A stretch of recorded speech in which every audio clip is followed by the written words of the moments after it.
Bonjour à tous, une nouvelle vidéo de découverte de la version 2.0 de DLive et aujourd'hui nous allons regarder un petit peu plus les améliorations qui concernent les librairies de tranches.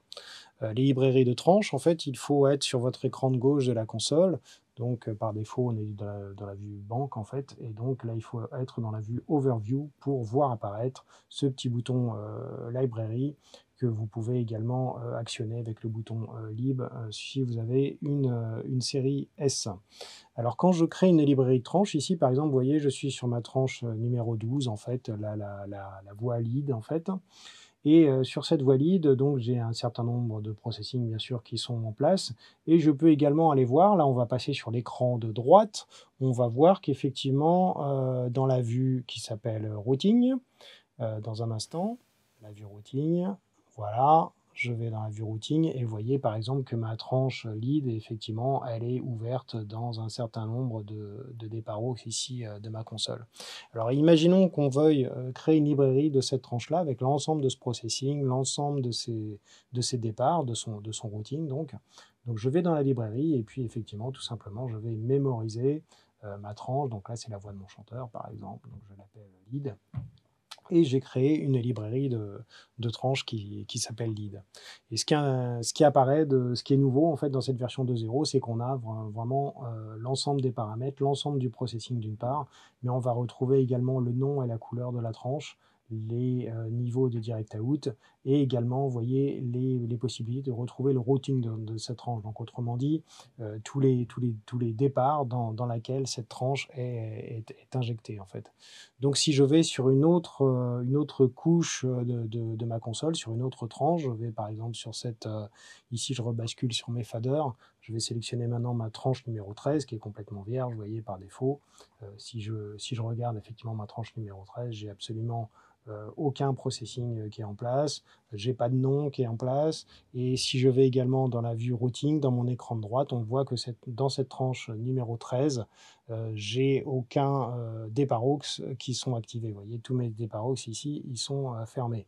Donc ce que je vais faire, c'est que dans cette tranche numéro 13, je retourne dans ma vue Overview sur mon écran de gauche, et je vais faire Library, et je vais retrouver en fait ma channel lead que je vais reloader dans la 13 pour vous montrer qu'effectivement, non seulement je peux retrouver ce que je veux en matière de processing, donc il suffit d'enclencher en grisé, ça ne sera pas rappelé, en vert, c'est rappelé, donc si je veux rappeler le nom et la couleur de la tranche et par exemple le routing, et je vais faire recall. Et voilà ce qui se passe, vous voyez que dans ma tranche numéro 13, désormais, je retrouve bien le nom, vu que je l'avais sélectionné, je retrouve l'intégralité du processing, et je retrouve sur l'écran de droite de ma console l'ensemble des départs associés à cette tranche du chanteur, par exemple. Donc vous voyez que c'est maintenant vraiment très complet. Et de la même manière, on peut travailler sur les départs aux, c'est-à-dire que je peux faire exactement les mêmes gestes que je viens de faire ici sur un bus, et je vais avoir les possibilités de retrouver dans mon bus toutes les contributions de ce bus, autrement dit, quels sont les channels qui sont routés et qui sont ouvertes dans ce bus-là.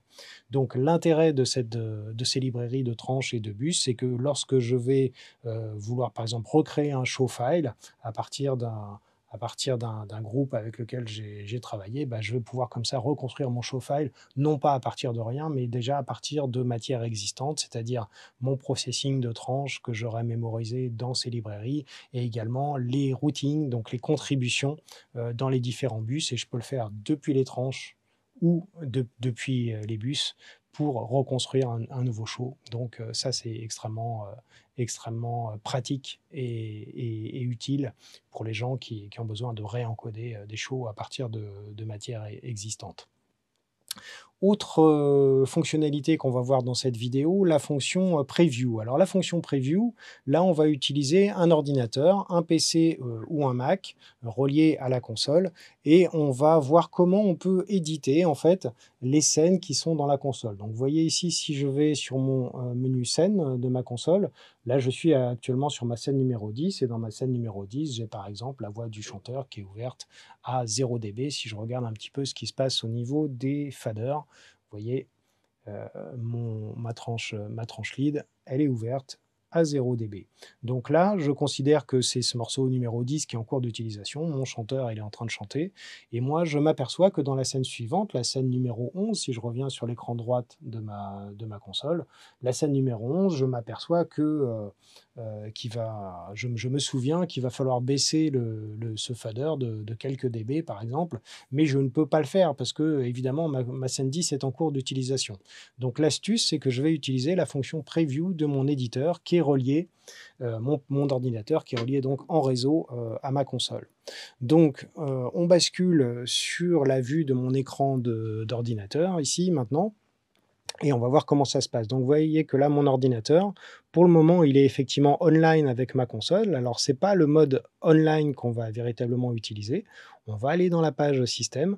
Je vais me déconnecter de ma console parce que je ne veux surtout pas que les gestes que je vais accomplir pour le moment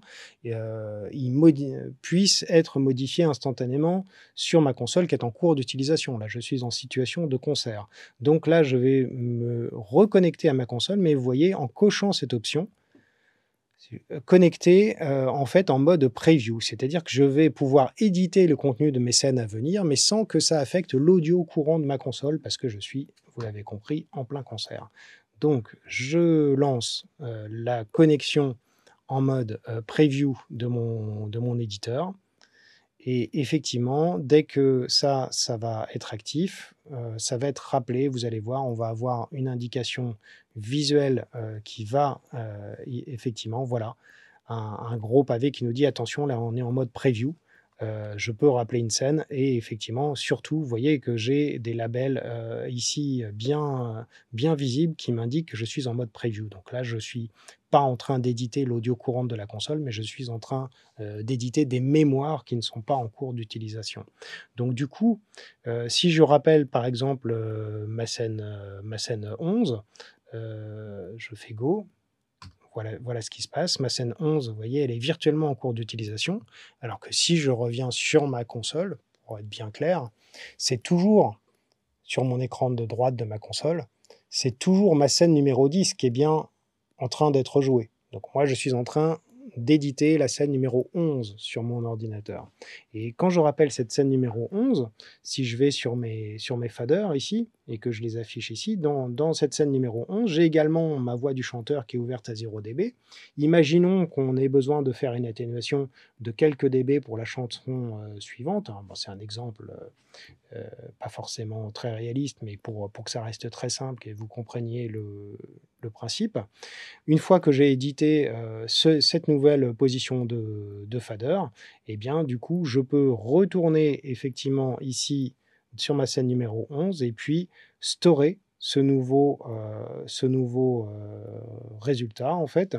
Donc, je vais faire store and push, en fait. Donc, vous voyez, le store classique lorsqu'on est online avec la console est remplacé par ce store and push. Ça veut dire que effectivement, ça va être storé dans cette mémoire numéro 11 et push, ça veut dire que ça va être envoyé dans la mémoire de ma console qui est en cours d'utilisation, mais qui ne sera pas encore rappelé en audio, vu que je ne suis pas encore dans la scène numéro 11, vous l'avez compris, en réalité, dans ma console.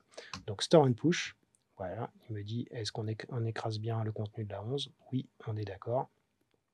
Et du coup, si je reviens sur ma console, donc là, mon ordinateur est toujours en mode preview.